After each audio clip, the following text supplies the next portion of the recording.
Nasdem ingin melihat setiap anak negerinya setara dengan anak bangsa dunia, duduk sama rendah, berdiri sama tinggi.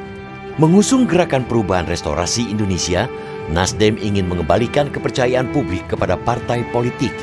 Sebab kedaulatan ada di tangan rakyat. Kedaulatan tidak boleh diperjualbelikan. Kedaulatan harus merupakan amanah. Kita ingin mengembalikan sistem penghargaan bangsa ini kepada sistem nilai penghargaan.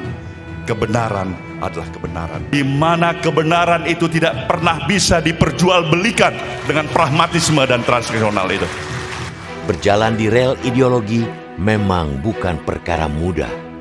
Memperkenalkan cara baru berpartai tidak semudah membalik tangan. Namun Nasdem telah mampu menjalankan politik tanpa mahar dalam 4 pilkada yang diikuti. Dari pileg pertama di tahun 2014, Nasdem telah memberikan garis yang sangat tegas